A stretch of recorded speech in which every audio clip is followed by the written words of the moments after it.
Hey, what's going on, y'all? This is Elder Tenshi, and today we're gonna do something a little fun, something I've never really done on my channel today. We're gonna do a Valentine's list. We're gonna do a Valentine's list of our top 5 romantic couples in anime. So both of us have our own top 5 lists, including an honorable mentions list.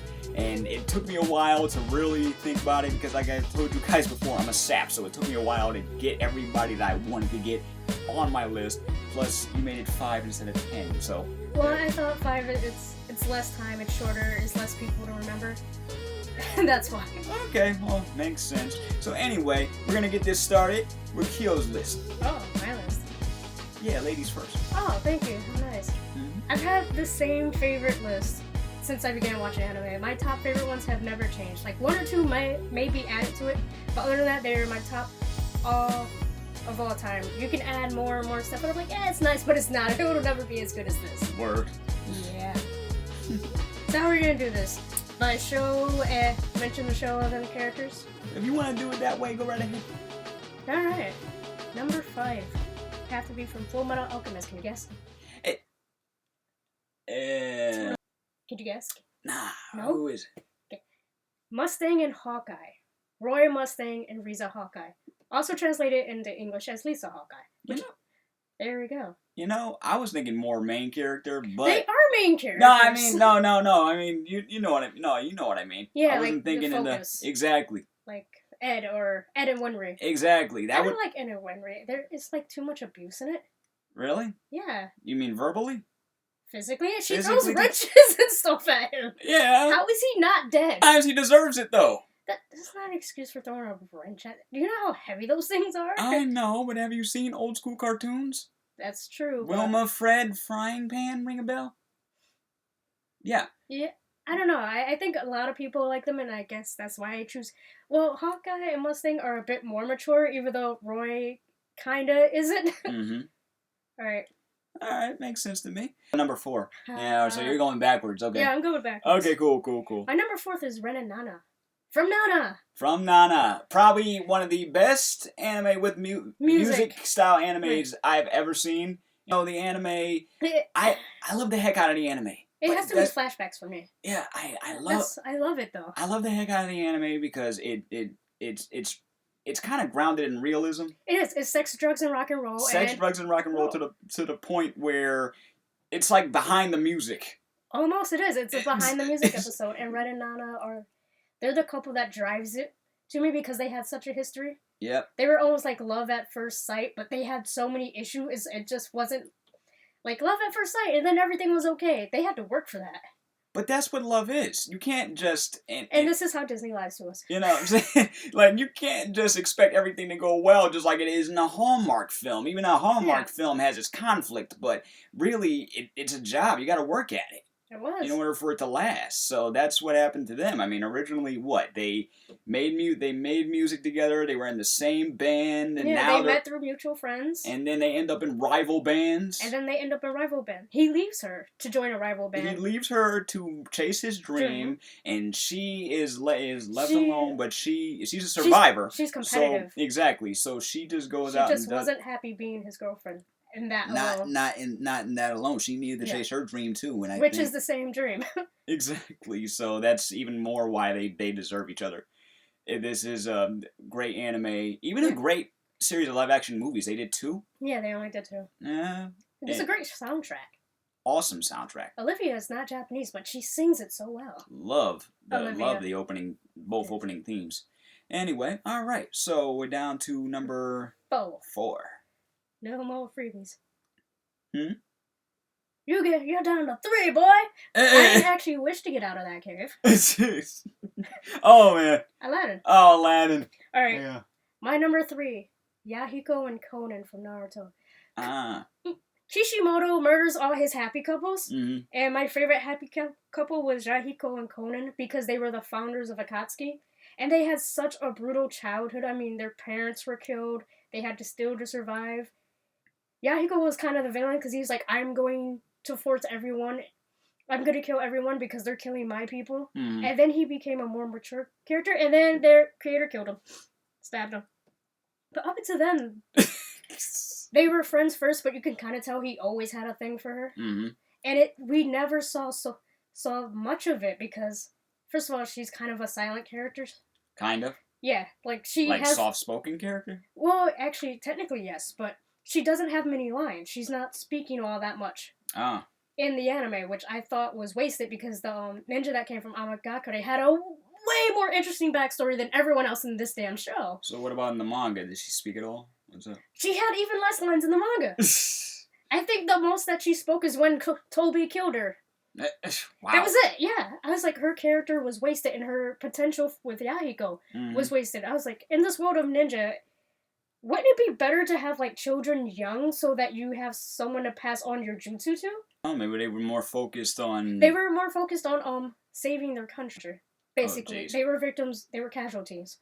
The bigger countries did not care who they were killing when they entered their country, and that's what pissed Yahiko off. Despite the fact that he was taught by Jiraiya, who was part of the problem because he was fighting other ninja in his country. I miss Jiraiya. So, who doesn't? Who does not miss Jiraiya? Alright, so we're down to number 2. Actually, from Gundam Seed. Have you started watching it? No.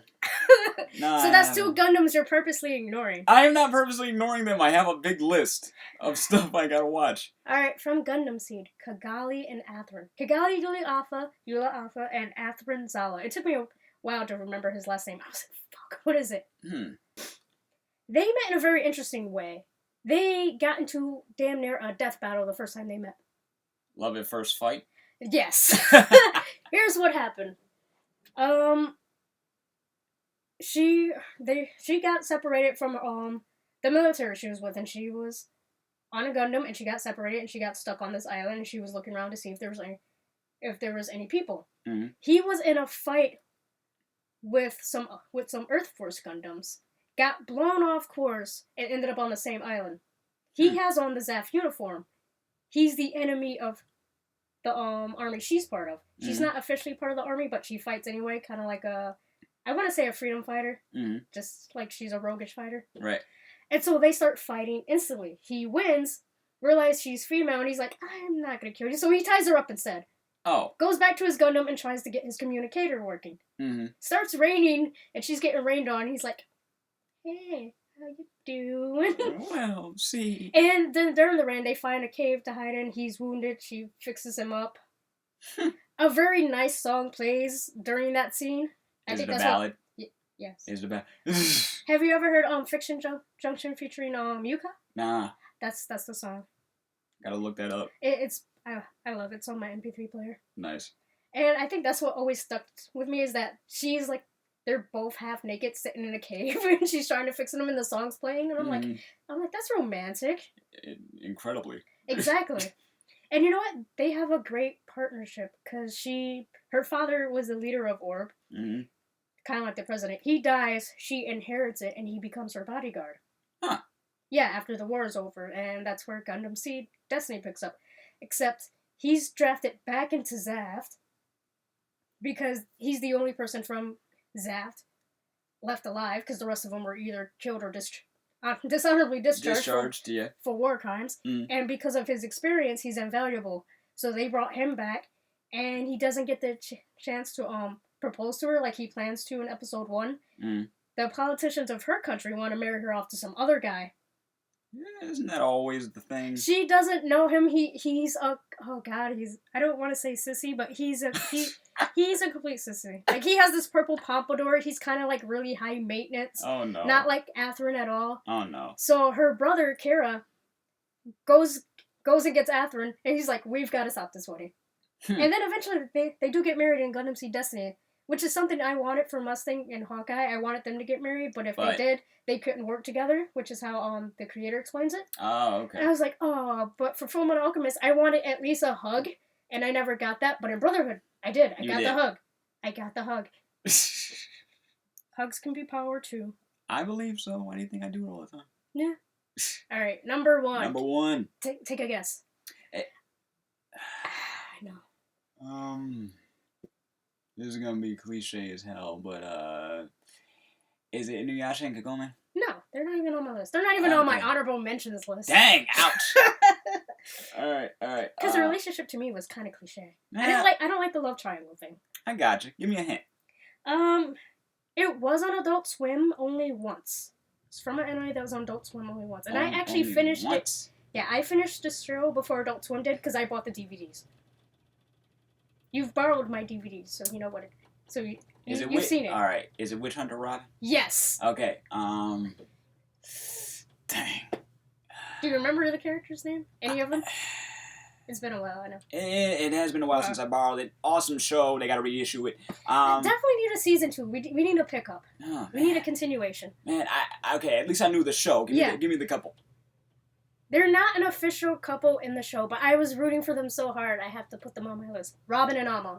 Despite their age difference, because she's like 15 and they never tell you how old he is, but apparently, according to the official site, he's really young. Oh, okay. So I'm going to say he's like maybe 20-something, 23, 24. Mm-hmm. Even though she's 15 and clearly, you know, the whole law, she's not 18. Right. She's not even 16, she's 15. Which is why I think we need a sequel with them being older. Because remember they went to Italy? Yeah. And that's still... They still... love both of them so much because they're the opposite of Mustang and Hawkeye. Mustang has firepower. Mm-hmm. Hawkeye has a gun. Amon has a gun. Robin has firepower. So I have a question. What made you put them as number 1?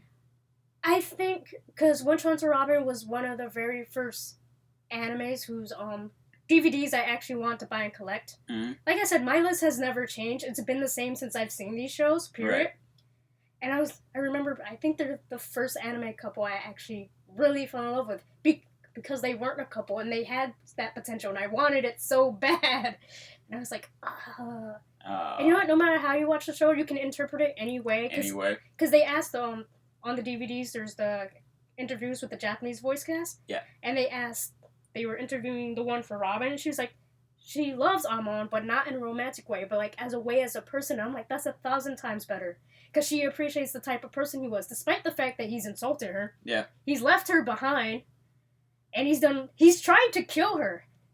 And yet she still has respect for him. And she still has respect for him, because he also gave her glasses when she needed it, helped her when she needed it, saved her when she needed it. And you know what? He never kind of asked for anything back in return. I don't know if it's because he doesn't think she's capable of it, but he eventually ended up respecting her so much more in, like, DVD 6. So, points for him for being selfless. Amon was a terribly depressed, self-hating character, but there's almost anything he wouldn't have done for Robin, whether he knew he was aware of it or not. Until this day, show's still awesome. It is. It's one of the shorter ones, 6 DVDs. Adult Swim only played it once because they're assholes. They'll play Cowboy Bebop 1,000 fucking times. Didn't they play? I thought they played it again, like, later on, like, say, like, 3 or 4 in the morning. I have no idea, but you know what? By that time, I already had the DVDs. I don't need your Adult Swim. Alright, honorable mentions. It's honorable mention time. Now, keep in mind that these may have not made the list because we were sifting through a lot of characters, but still, we have to have an honorable mentions list. These are awesome couples. Let us know if you agree. You know what? I didn't have 3, I only had 2, but I think I'm going to add another one because I just thought of it. Because I contemplated putting them on my list, and I'm like, I like them, but I don't like them enough for them to be my main. Makes sense. Alright. My first honorable mention, even though, again, it never actually happened in the show, I really was rooting for them, Itachi and Kisame from Naruto. Oh my god, Kisame he was a much better friend to Itachi than Naruto ever was to Sasuke. Well, he was kind of like an obsessed fan. He knew everything about the guy before he met him. Very much so. Yeah, and then when he met him, his life almost changed because there was someone who respected him as a person and didn't see him as the monster he looks like. Yeah. And towards the end of the series, when Itachi was becoming really sick and prolonging his life with medication to save Sasuke's dumbass, Kisame took on all his work for him so that he wouldn't hurt himself. It always upset me that they killed off Kisame because I would love to have seen a fight between Sasuke and Kisame. Like, let me show you how your brother really lived and suffered every day thinking about you. You little bastard. But it never happened, and again, with like Yahiko and Conan, that was a terrible waste. I fucking hate you, Kishimoto. Making Toby Obito. What the fuck were you thinking about? Oh my goodness. But I thought they had a great relationship. Even though it wasn't romantic and it easily could have been, which... Why not? Add Yaoi. My second honorable mention, Cloud and Tifa. I'm almost surprised that they didn't make my top list. I'm kind of surprised that too, because you're a big Final Fantasy fan. Yeah, and they Titus and Yuna's not gonna be on it, even though I love 10. Cloud and Tifa. The trials and tribulation Tifa fucking puts up with from fucking Cloud. God damn. And I barely know anything about the series itself. I just know that the music is tight. And he retired. And the guy who does the music, Nobuo Uematsu. Yeah, but he'll still go to conventions. He retired from music, and that made me sad. That was a sad day. He'll still go to conventions and stuff. You can still meet him if he ever goes on anyone over here. Gasp. And really, I always liked the story, but I never really got into the game. That's with me. Like, I never played 7, the original 7 for PlayStation, but I love the story. So when the PlayStation 2 games came out, especially Dirge of Cerberus, I played it. And I have Advent Children. I have the one that came out in America, and I pre-ordered the one that was in Japan. Yeah. So I have two. I have the same movie. But I have Japanese that for some reason has Swedish subtitles. Swedish and English, and then I have the English version. And I actually like them both. You know what? A lot of people don't understand Tifa's character. That kind of upsets me. They don't understand her character in relation to Cloud. That upsets me more. Because I've been on, like, message boards or chat boards, and a lot of people say, well, Tifa's just eye candy. And I'm like, Tifa's not one of those characters. She actually has a point and a purpose. Her point and purpose is not to keep Cloud alive, but to keep him motivated. Mm-hmm. She's almost a mother figure to him because she's taking care of him in some sort of way. So she's a nurturer in a way? Yeah, like, without her, Cloud probably would have fucking killed himself already without her. Wow. I mean, Sephiroth destroyed their town, killed everyone in it, and the last 2 survivors from their hometown. That's partially the reason why they've always banded together, plus Cloud kind of blames himself, which he did stab Sephiroth first. I'll give him that. Wow. He didn't force Sephiroth to killing everyone, but he did stab the guy first. Sephiroth stabbed the back, threw him across the room. Cloud lived. Like I said, the shit she puts up with from Cloud, she deserves way better than him. Are they really a couple, or are you just shipping them for this? They're not really a couple, but in Advent Children, they had Denzo, and I was like, oh, why can't that be their kid? Wow. Denzo had a terrible life story. They gave him, like, his little animated movie. God, his life was depressing. They're not a couple, but it's like, they've been together for so long. Make it official. Why not? Who else can they really be with? They've been with. They're kind of like in what do you call it? Like common law husband and wife. They live together. So they've been together. Damn, that guy's depressed. All right, my next honorable mention. It's not on my phone because I'm gonna add it anyway. Just add it. Eriki and Shuichi from Gravitation. I haven't seen Gravitation in a while, and I don't think I even got past. I read some, but I never watched the rest, and I'm cool with it though. Here's the difference: I've read the manga, and the manga goes in with so much more details. As they typically do. Yeah, as they typically do. But because it's yaoi anime, it's censored. Like, even hardcore yaoi anime, for the most part, is censored. And it's a music anime. You've seen it, right? Pop star. Shuichi wants to be a pop star. Yeah. He meets this really bitter... They tried so hard not to be boys' love in the manga. Yeah. And he's like, you're a gay singer. How can anyone market a gay singer? He's like, I'm not gay. I totally love chicks, but you're kind of like a chick. What are you talking about? How you market a gay singer? That's one of the conversations from the manga. I'm about to say, what does his sexual orientation have anything to do with his music? Because most music aimed at, like, 13-year-old girls. How can you aim a singer at, like, at a crowd base for 13-year-old girls? That's the point. They were marketing a gay singer that they didn't know was gay. Same thing with Shuichi. Yes. The thing was, Shuichi wasn't gay. It's just he fell in love with Eriki, and it's actually a really sweet story underneath it, and it has a good soundtrack too. Not as good as Nana, but good enough. Wow. Okay. All right. What's yours? That's a good list. All right, my turn. Yes.